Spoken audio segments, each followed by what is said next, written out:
Hi అందరికీ. ఇవాళ నేను మా పాప ఫస్ట్ బర్త్డే అవుట్ఫిట్ చూపించబోతున్నాను. చీరలో వచ్చిన బ్లౌజ్ పీస్తో లంగా కుట్టించాను. ఈ బ్లౌజ్కి 1/2 మీటర్ తీసుకున్నానండి, ఎందుకంటే మినిమం 1/2 మీటర్ పర్చేస్ చేయాలి కాబట్టి. చూడండి ఎంత చిన్నగా క్యూట్గా ఉందో. ఇది డిజైన్ నేను అనుకొని ఇలా చాక్లెట్స్ కుట్టించాను ఒక హ్యాండ్ మీద, అండ్ ఫ్రంట్ ఇక్కడ ఒక పెద్ద చాక్లెట్ పెట్టించాను. అండ్ ఈ పూసలేమో నేనే ఇంటికి వచ్చాక కుట్టుకున్నానండి.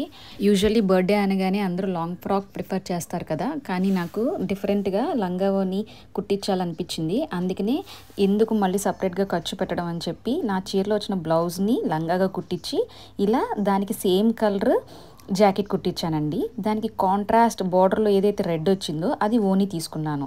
తను చిన్న పాపే కాబట్టి 1 మీటర్ ఓనీ సరిపోయింది. ఇది జార్జెట్ కట్ వర్క్ ఓనీ అండి, అప్పట్లో బాగా ట్రెండింగ్. ఇప్పుడంటే కలంకారీ వచ్చేసింది కదా. ఈ కట్ వర్క్ జార్జెట్ దుప్పటా నాకు 700 పడింది. సో 1 మీటర్ మాత్రం కట్ చేసి యూజ్ చేశాను మా పాపకి. మా పాప చక్కగా ఉంచుకుందండి, ఎందుకంటే అన్నీ మెత్తగానే ఉన్నాయి కాబట్టి ఇబ్బంది పెట్టిద్దేమో అనుకున్నాను. కానీ నాకు జస్ట్ ఈ లంగా జాకెట్ కుట్టినందుకు 1200 ఛార్జ్ చేశారండి. వినేవాళ్ళు చాలా ఎక్కువే అనుకోవచ్చు, బట్ చిన్న చిన్న పిల్లలవి కాబట్టి మోస్ట్లీ టైం టేకింగ్. అసలు జాకెట్ చూడండి, నా అరచేయంత కూడా లేదు, ఎందుకంటే హాఫ్ జాకెట్ కదా, దట్ టు 1 ఇయర్ పాప. సో చాలా టైం టేకింగ్ కాబట్టి ఇంకా అన్ని చోట్ల కనుక్కున్న 1500 చెప్పారు. సో ఇది 1200 అంటే బెటరే అని చెప్పి నేను ఇచ్చేసాను. అండ్ ఫైనల్గా అవుట్పుట్ లుక్ ఎలా ఉందనేది నేను పిక్ యాడ్ చేస్తాను చూడండి. చాలా అద్భుతంగా ఉండిద్దండి. అసలు ఈ మ్యాంగో గ్రీన్కి రెడ్ కలర్ అనేది ఎవర్ గ్రీన్ కాంబినేషన్ అనమాట. అండ్ ఈ చాక్లెట్స్ రెడ్ పెట్టించుకోవడం వల్ల ఇంకా బాగా అందం వచ్చింది. బ్లౌజ్ పీస్ ప్రైస్ వచ్చి 100 రూపీస్ అండ్ దుప్పటా 800, టోటల్ 2000లో అయిపోయింది. ఇది నెక్స్ట్ అవుట్ఫిట్ అండి. ఈ క్లాత్ మీరు చూసే ఉంటారు, టిష్యూ ఉప్పాడ కాటన్ అని చెప్పి శారీస్ వస్తాయి కదా. శారీ అంతా ప్రింటెడ్ వస్తుందండి, బట్ బ్లౌజ్ మాత్రం ఇలా ప్లెయిన్ ఇచ్చాడు. అందుకనే నేను ఈ బ్లౌజ్ పీసు దాసి ఉంచాను. అండ్ ఇది ఇలా లాస్ట్కి ఇలా ఉపయోగపడింది. ఇలా బాక్స్ ఫ్రిల్ పెట్టించి లంగా కుట్టించాను, పైన బాడీ వేయించి. అండ్ కింద కూడా లైనింగ్ వేయించానండి. అండ్ బార్డర్ చుట్టూ ఫాల్ వేయించలేదు, నేను లైనింగ్ వేయించా. ఫాల్ కన్నా కూడా లైనింగ్ అయితేనే బాగా ఉంటుంది అని చెప్పి టైలర్ సజెస్ట్ చేశారనమాట. సో అందుకని అలా కుట్టించాను. బ్లౌజ్ వచ్చి ఇది చందేరి క్లాత్ అండి. ఇది మీటర్ 200 పడింది.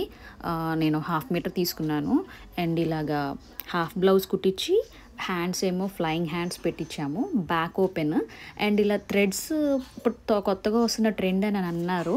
ఏంటంటే జాకెట్ పైన గూడలు జారిపోకుండా లేకపోతే లూజ్ అయినా యూజ్ అవుతుంది అని చెప్పారు. ఓకే అని చెప్పాను. శారీలో బోర్డర్ ఎల్లో వచ్చింది కాబట్టి అదే బ్లౌజ్ పీస్ తీసుకున్నానండి. అండ్ ఆ బ్లౌజ్లో వచ్చిన లీవ్స్ కలర్ డార్క్ యాష్ అనమాట.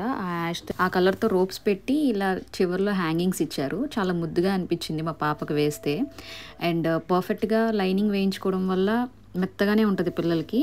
అండ్ కింద క్యాన్ బదులు ఇలా లంగా లోపల కూడా లైనింగ్ వేయించుకుంటే క్యాన్ అవసరం లేకుండా చక్కగా అది నిలబడి ఐరన్ చేసినప్పుడు, స్టార్చ్ పెట్టినప్పుడు అదే ఒక క్యాన్ లాగా ఉండిద్దండి. క్యాన్ ఉంటే అన్నిటికీ స్టోరేజ్ కూడా చాలా కష్టము.